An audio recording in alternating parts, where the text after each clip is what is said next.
में संपन्न हुई है। आज के कैबिनेट को तिरंगा यात्रा को समर्पित करके आज बैठक प्रारंभ हुई और जैसे हमारे देश के यशस्वी प्रधानमंत्री जी ने घर घर तिरंगा, हर घर तिरंगा ये कार्यक्रम दिया है, इसको मध्य प्रदेश में बहुत धूमधाम से मनाया जाए। आज कैबिनेट में इसकी चर्चा हुई है और तिरंगा यात्रा भी साथ में निकलेगी। 9 अगस्त से 13 अगस्त तक हर पंचायत तक तिरंगा यात्रा निकले और हर घर में तिरंगा झंडा लगे। झंडे की व्यवस्था के लिए हमारे सारे जनप्रतिनिधि प्रयास करेंगे और सरकार भी इसके लिए प्रयत्नशील रहेगी। आप सभी जानते हैं 15 अगस्त हमारा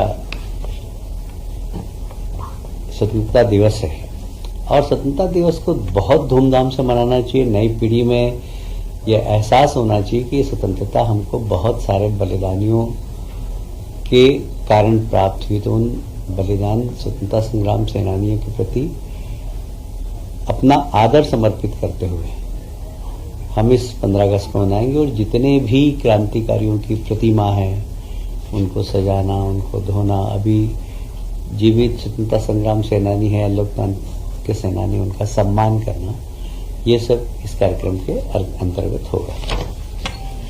10 अगस्त फिर से बहुत महत्वपूर्ण है। हमारी लाडली बहनाओं को 1250 तो मिलेंगे ही, पर साथ में राखी का उपहार 250 रुपये और मिलेगा। इस प्रकार 1500 रुपये मिलेंगे और इसमें सरकार का लगभग 1900 करोड़ की राशि एक बटन दबाने से हमारी प्रदेश की बहनों के खाते में जमा हो जाएगी। हमारे जितने भी आदिवासी छात्रावास से, अनुसूचित जाति जनजाति और पिछड़े वर्ग के छात्रावास हैं, ये छात्रावास की सुविधाएं अपग्रेड हों, इसके लिए माननीय मुख्यमंत्री जी ने आदेश दिए हैं। एक कुछ अधिकारियों की टीम बनाई और सारे प्रदेश में जितने भी इस प्रकार के छात्रावास है उनकी सुविधा अपग्रेड करने के लिए क्या क्या किया जा सकता है उसकी एक रिपोर्ट भी मंगाएंगे और उसके लिए बजट से उनकी राशि भी प्रदान करेंगे। आज एक और महत्वपूर्ण घोषणा है। आप सभी जानते हैं कि हमारे प्रदेश के यशस्वी मुख्यमंत्री डॉक्टर मोहन यादव जी ने जैसे ही शपथ ली थी और शपथ के बाद किसानों की एक सबसे बड़ी समस्या होती है सीमांकन, नामांकन, इसकी बहुत बड़ी समस्या थी। उसको पहले उन्होंने 1 महीने का समय दिया था, इस बार फिर 1 महीने का समय दिया है और बहुत सारे नामांकन बंटवारे के जो प्रकरण है वो एकदम निराकरण हो रहे हैं। अब साइबर तहसील चालू करने का भी निर्णय हो गया है। अभी तक नामांतरण की प्रक्रिया में, बंटवारे की प्रक्रिया में 75 दिन लगते थे। जैसे ही ये साइबर तहसील पूरे प्रदेश में चालू हो जाएगी, ये 25 दिन के अंदर, 30 दिन के अंदर सारे प्रकरणों का निराकरण हो जाएगा। आप सभी जानते हैं कि भगवान कृष्ण ने शिक्षा उज्जैन में ग्रहण की थी, संदीपनी आश्रम में, और मध्य प्रदेश से उनका बड़ा रिश्ता है। यहीं पर सुदामा जी की और उनकी मित्रता की गाथा, वो गांव भी हमारे उज्जैन जिले के अंदर ही है और इसलिए जन्माष्टमी बहुत धूमधाम से मने और इसके लिए जनता से भी आग्रह किया है, कार्यकर्ताओं से भी आग्रह किया और कई स्थानों पर शासन में भी कार्यक्रम होंगे जन्माष्टमी पर। बहुत धूमधाम से जन्माष्टमी मने, उसके लिए माननीय मुख्यमंत्री ने इच्छा प्रकट की है। रक्षाबंधन पंचायत स्तर तक हो, हमारी बहनों के बीच में जाएं हम और रक्षाबंधन का पर्व मनाएं, आपस में एक दूसरे के चर्चा के माध्यम से सुख दुख का बंटवारा करें और रक्षाबंधन भी बहुत धूमधाम से मनाने का निर्णय लिया गया है।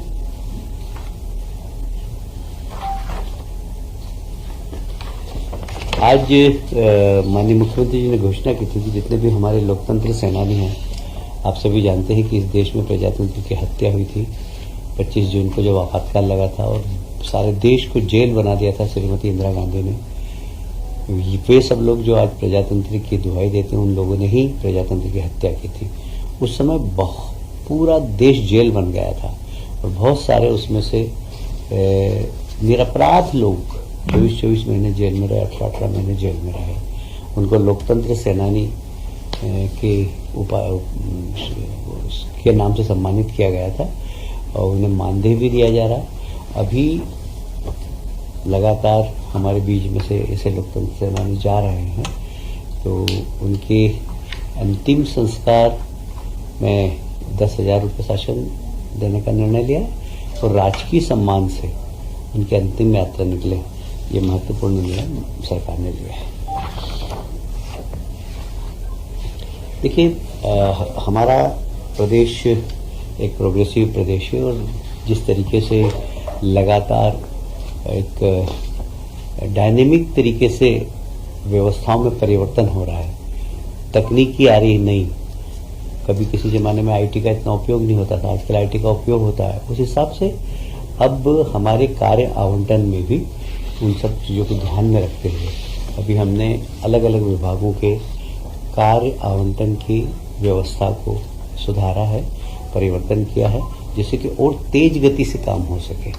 हमारा प्रदेश सुधारवादी प्रदेश है और हम तकनीकी का अधिकतम उपयोग कैसे करके एक पारदर्शी सरकार चलाएं, जिसका कि हमारे देश के प्रधानमंत्री हमेशा कहते हैं कि डेमोक्रेसी में पारदर्शी सरकार का होना बहुत ज़रूरी है। तो ये तकनीकी के माध्यम से जो पारदर्शी सरकार चलाने का हमारा प्रयास है, जैसे मैंने कहा कि पहले कभी एक प्रधानमंत्री जी हुआ करते थे, राजीव गांधी जी ने कहा था 1 रुपया भेजते हैं हम, 15 पैसे ही भेजते हैं। अब 10 तारीख को 1900 करोड़ रुपए का बटन दबाएंगे हमारे प्रदेश के मुख्यमंत्री और 1900 करोड़ रुपए हमारी बहनों के खाते में पहुंच जाएगा। ये नई तकनीक का उपयोग और पारदर्शी व्यवस्था, इसी दृष्टि से हमने कार्य आवंटन में भी थोड़ा सा परिवर्तन किया है।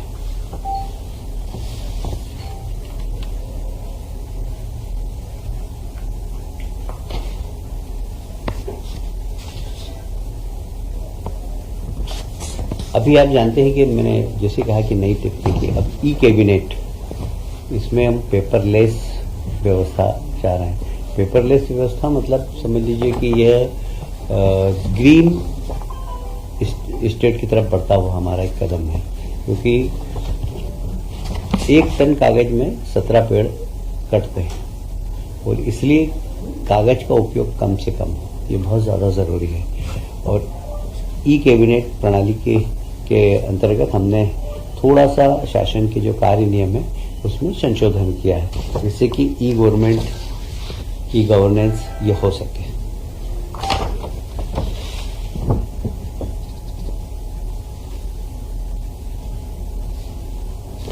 आप सभी जानते हैं कि किसी भी देश के लिए बजट एक बहुत प्रमुख होता है। हमारे यहाँ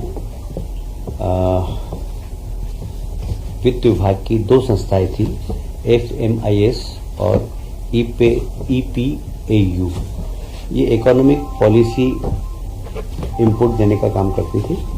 कुल मिलाकर बजट अच्छा बने, बजट आधुनिक तकनीकी से बने, और इसलिए दोनों संस्थाओं को मिलाकर एक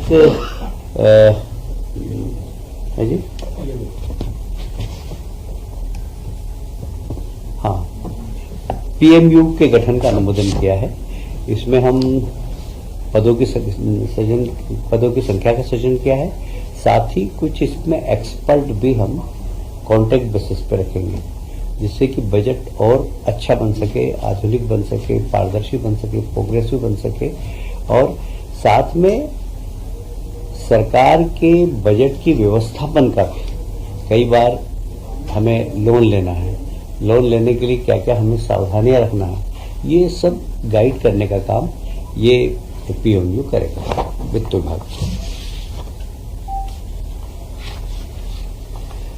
तकनीकी शिक्षा विशेषकर रीवा के लिए एक निर्णय हुआ। वहाँ पर पॉलिटेक्निक कॉलेज है, 2 ही ब्रांच थी वहाँ पर, वहाँ कुछ ब्रांच बढ़ाई गई है, क्योंकि वहाँ अब हमने प्रदेश में भी हम सारे ही पॉलिटेक्निक और IT की एक बार फिर से समीक्षा करेंगे, जहाँ जिस प्रकार के रोजगार की आवश्यकता है उस प्रकार की ट्रेनिंग देना। जैसे मैं बात करूं अगर पीतमपुर की, पीतमपुर में ऑटोमोबाइल का क्लस्टर है, तो वहाँ पर ITI पॉलिटेक्निक में उस प्रकार की ट्रेनिंग दी जाए। यदि रीवा की हम बात करते तो रीवा में सीमेंट इंडस्ट्री तो सीमेंट इंडस्ट्री की आवश्यकता क्या क्या है, उस हिसाब से उनको ट्रेनिंग दी जाए। ऐसे ही जैसे विदिशा में हमारे यहाँ कुल मिलाकर टेक्सटाइल का हब बन गया है, तो टेक्सटाइल में क्या आवश्यकता है उस हिसाब की ट्रेनिंग हमें पॉलिटेक्निक में और ITI में दें। इस प्रकार के ऊपर माननीय मुख्यमंत्री जी ने आज कैबिनेट में निर्देश दिए हैं। जेल, ये बात सही है कि जेलों में सुधार लगातार चल रहा है। आज मुख्यमंत्री जी ने फिर से कहा है कि वहाँ पर सांस्कृतिक आध्यात्मिक गतिविधियों का केंद्र बने, साथ ही उनकी कौशल कला उसके ऊपर भी ध्यान दें। सागर का आज बड़ा उल्लेख हुआ, सागर के हमारे केदी भाई बहुत अच्छा उन्नत कपड़ा बनाते हैं, जो लोग बिल्कुल लाइन से खरीदते हैं उनके यहाँ, और लगभग पूरे प्रदेश में जेल के कैदियों के द्वारा उत्पादन से लगभग 4 करोड़ से अधिक की राशि का लाभ भी हुआ है। हम उनको किस प्रकार जेल सुधार की योजना कर सके, उसके लिए एक कमेटी भी हमारी, विशेषकर हम जेल के अंदर योगा, आध्यात्म, इसके ऊपर फोकस करेंगे और उनको तकनीकी शिक्षा भी देंगे, जिससे कि वे स्वयं का रोजगार कर सकें, जेल का वातावरण सुधारें। इस दिशा में आज निर्णय लिया गया है। कुछ नई जेल भी बनाने का निर्णय हुआ है, तो नए जिले बने हैं, उनको वहाँ पर नई जेल बनाए, जैसे मैयर नया जिला बनाए, वहाँ पर एक जेल बनाने का निर्णय लिया। जैसे बुरहानपुर के अंदर एक जेल बनाने का निर्णय लिया, तो जेल की व्यवस्था भी सुधरे और वहाँ पर कैदियों के साथ उनको ट्रेनिंग भी मिलेगी वो निकलने के बाद बाहर आए। दूसरा, ऐसे कई गरीब कैदी हैं जो छोटे छोटे दंड नहीं भरने के कारण जेल के अंदर है। बहुत ही संवेदनशीलता के साथ हमारे मुख्यमंत्री जी ने कहा है कि उनका पैसा हम भरेंगे और उन कैदियों को रिहा करेंगे। और साथ ही 15 अगस्त में भी अभी ऐसे कैदी जो ओल्ड एज के हैं, जिनकी लंबी सजा हो गई है, उनको भी मुक्त करने का निर्णय लिया।